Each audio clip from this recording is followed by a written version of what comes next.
নমস্কাৰ আপোনালোকে চাই আছে অৰুণোদয় অসমৰ দিবলৈ মুহূৰ্তৰ এটা ব্ৰেকিং নিউজ এবাৰ চিপাচৰত বৃহৎ চুৰি চক্ৰ উৎখাত চিপাচৰৰ আৰক্ষীৰ তৎপৰতাত এবাৰ বৃহৎ চুৰি চক্ৰ উৎখাত হৈছে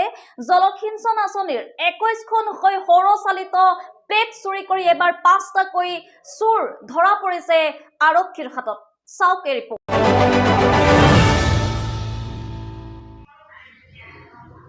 হয় চিপাচত আৰক্ষীৰ অভিযানত উৎখাত হৈছে বৃহৎ চুৰি চক্ৰ সৌৰশক্তি চালিত চৰকাৰী জলসিঞ্চন আঁচনিৰ 21খনকৈ প্লেট চুৰি কৰি আৰক্ষীৰ জালত পৰিছে 5জনীয়া এই চোৰৰ দল ধৃত চিপাচৰ চৰ এলেকাৰ ৰাবিল হুছেইন ইউনুছ আলী আৰু কৰিম আলীৰ লগতে বাইহাটাৰ সাহাবুদ্দিন আহমেদ আৰু ৰঙিয়াৰ বাবুজান আলী এই চুৰি চক্ৰত জড়িত আছিল চুৰি কাৰ্যত ব্যৱহাৰ হোৱা AS25CC 7282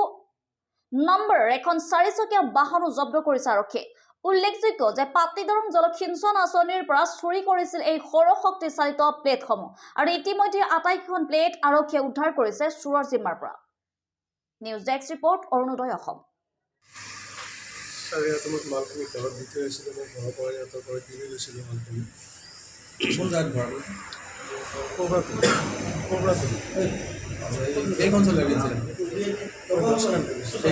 মই 10খন লৈছিলোঁ আৰু 11খন বেলেগত বিক্ৰী কৰিছিলোঁ এই কিমান টকাত কিনিছিলে আপুনি মই 10খন 35,000 কৰিছিলোঁ 31-35 কৰিছিলোঁ 35,000 গোটাইখন কিনিছিলে 10খন 35-35 কৰিছিলোঁ